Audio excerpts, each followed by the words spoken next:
What is the optimal diet for improving cycling performance? There are a lot of theories on what diets cyclists and other endurance athletes should be following to maximize their potential. So today we're going to take a look at the science to get a clearer answer on this muddy topic.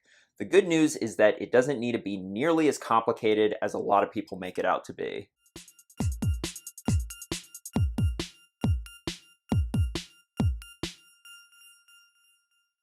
Welcome back to another video. There are a lot of factors that contribute to your performance on the bike, probably the biggest being the training that you actually do on the bike. But a close second would be what you're putting in your mouth to fuel that training and recovery. Yeah, but where does the lateral stiffness and vertical compliance of my $5,000 carbon frame rank? That's gotta be a close third, right? I mean, that's what the bike industry has led me to believe. Despite diet being such an important piece of the puzzle, there's a lot of confusion out there about what an endurance athlete should be eating. There's a lot of focus on certain aspects of diet that don't matter nearly as much as people give it credit for, and then other aspects that are completely overlooked that have a large impact on performance. First things first, we should probably discuss macronutrient ratios, or the ratio of carbs, fat, and protein in your diet. The reason I want to get this out of the way right off the bat is because a lot of cyclists and athletes in general love to obsess about their macronutrient ratios. And macronutrient ratios are the basis of a lot of popular diets out there, from high carb ones like 80-10-10 to high fat ones like the ketogenic diet. This is far from the whole picture though, and actually may be a lot less important than you think.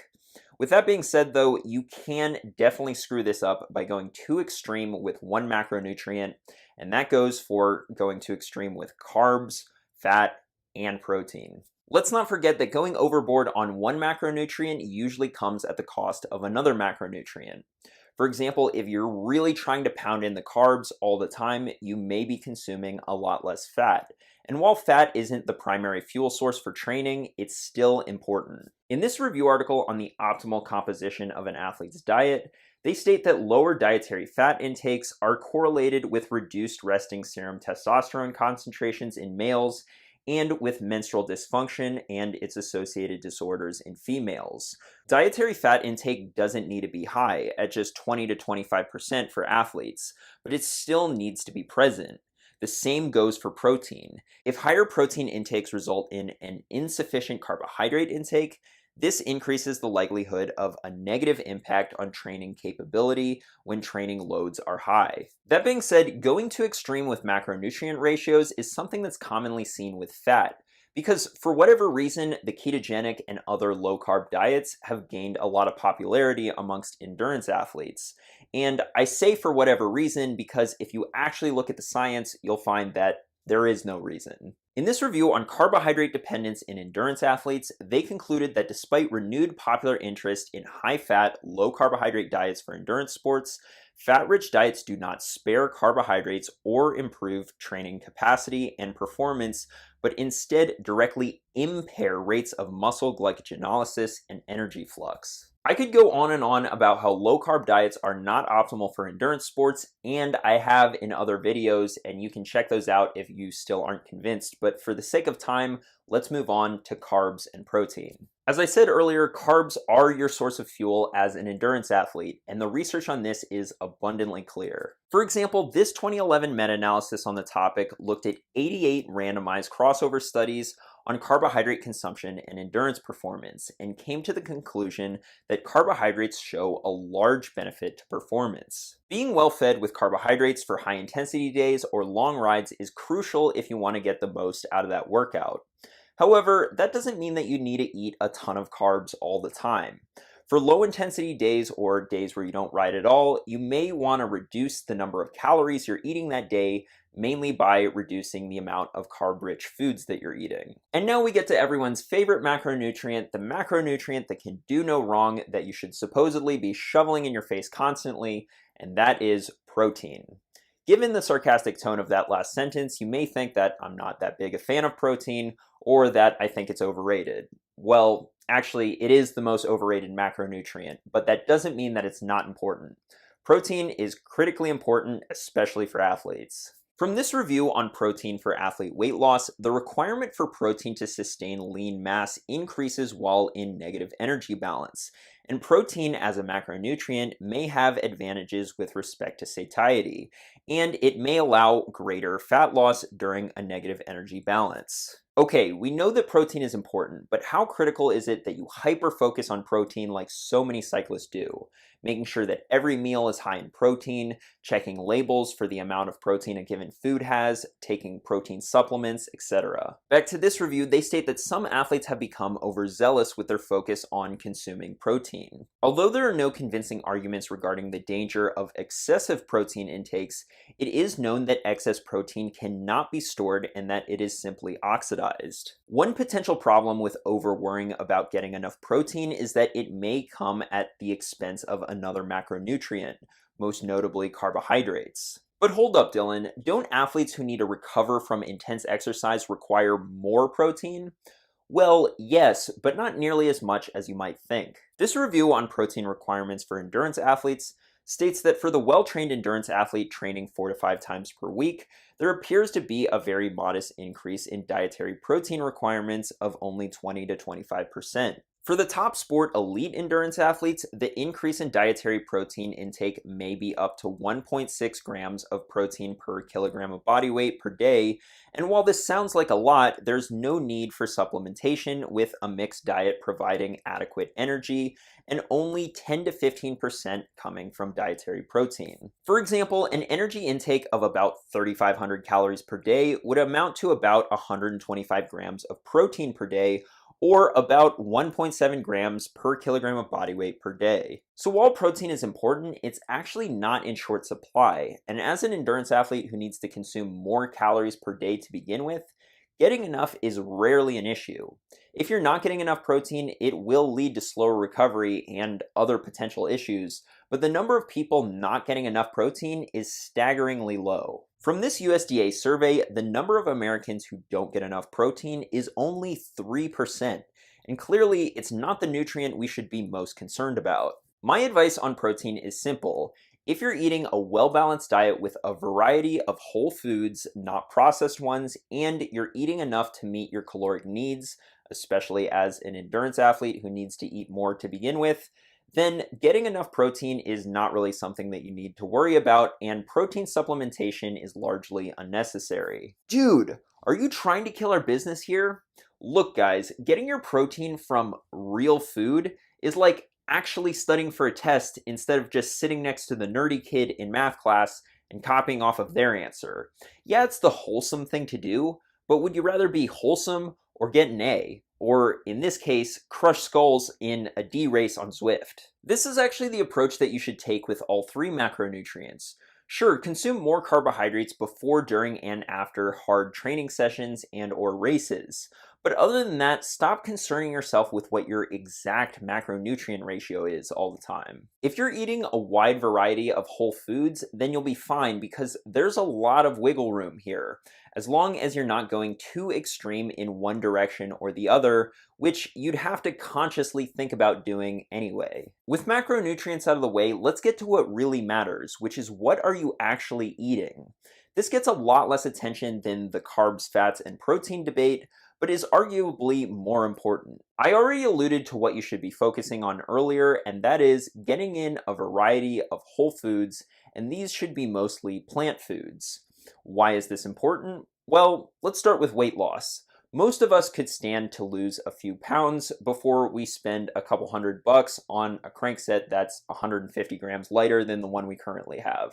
That's it. Now you've just gone off the deep end. The thing to remember about weight loss is that if you're constantly hungry, this is not sustainable. You may be able to lose weight in the short term, but if you're living in a state of hunger, then you will most likely gain the weight back. So how do we get around this issue of hunger? By following a diet that's low in calorie density. Low calorie density means for the same amount of food, you're consuming fewer calories, meaning that you're less likely to overeat. This study on the energy density of food's effects on energy intake provided subjects with meals for 2 days during 3 separate testing sessions. In these 3 sessions, the subjects consumed either low, medium, or high density or calorie density meals. The results showed that significantly more calories were consumed for the higher energy density conditions, even though the amount of food by weight was relatively similar. Calories consumed were around 1800 for the high energy density group and below 1400 for the low. The study concluded that the energy density influenced energy intake independent of macronutrient composition, and that subjects reported no difference in feelings of hunger or fullness. And while this is just one study, this systematic review on dietary energy density and body weight looking at many studies confirm these findings, concluding that there is a growing body of scientific evidence suggesting a relationship between energy density and body weight, and that consuming diets low in energy density may be an effective strategy for managing body weight. Okay, so eating low calorie density is clearly an effective weight loss strategy, but what does eating low calorie density actually look like? Whole plant foods like fruits and vegetables have the lowest calorie density and just so happen to have the highest nutrient density, meaning for a given weight of food, they have the most micronutrients. Okay, great, that's probably good for your long-term health or whatever, but this is a cycling performance channel. Health is fine, but, what about my FTP? That's actually the first thing you've said that's made any sense this whole video. The reason you should care from a performance perspective is because nutrient-dense foods, particularly ones that are high in antioxidants, help with the recovery process. For example, let's take a high antioxidant food like tomatoes. This study looking at the effect of tomato juice on oxidative stress found that those drinking tomato juice after workouts ran significantly farther than they had previously, while the control group saw no improvement. The tomato juice drinkers also showed a reduction in markers of oxidative stress, leading to the conclusion that the antioxidant lycopene in the tomato reduced oxidative stress and improved performance. The same has been found in other high antioxidant foods, like cherry juice, which has been shown to increase antioxidant capacity after a marathon, leading to aided recovery, and in another study reduced symptoms of exercise-induced muscle damage. That study showed that strength loss after eccentric exercise was 22% with a placebo, but only 4% when subjects consumed cherry juice. Blueberries are another rich source of antioxidants and have been shown to reduce inflammation after 2.5 hours of running. Improved recovery, lower calorie density leading to reduced weight without constantly feeling hungry, and on top of all of that, loading your diet with whole foods, mostly from plants, is one of the healthiest ways that you can eat, and in a sport that is so reliant on your cardiovascular system, this may provide further benefits. A study on plant-based diets for cardiovascular safety and performance in endurance sports stated that surprisingly, endurance athletes may have more advanced atherosclerosis and more myocardial damage compared with sedentary individuals, particularly as they age. However, plant-based diets address key contributors to atherosclerosis: dyslipidemia, elevated blood pressure, elevated body weight, and diabetes. On top of this, the reduced blood viscosity from eating plant-based may improve tissue oxygenation, potentially improving athletic performance. Alright, that was a lot of information, so let's tie this all together and I'll show you what this kind of diet should look like with some examples. First, stop being so concerned with your macronutrient ratios and even calorie counting for that matter. If you're eating a whole food, low calorie density diet with a variety of foods, it shouldn't be a challenge to meet your macronutrient and micronutrient needs, and yes, that includes protein.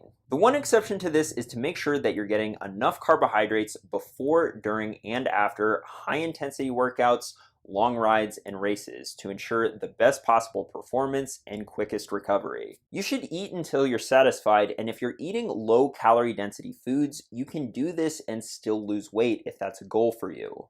The majority of the food that you eat should be whole foods and plant-based.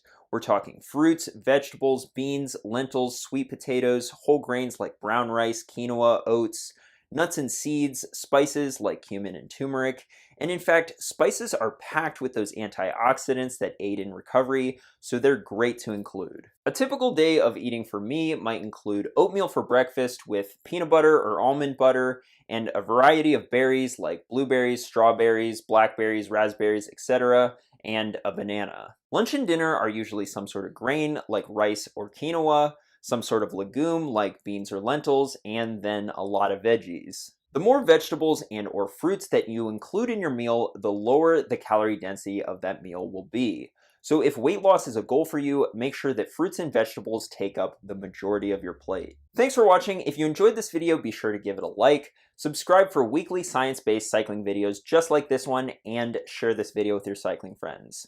I'll see you in the next one.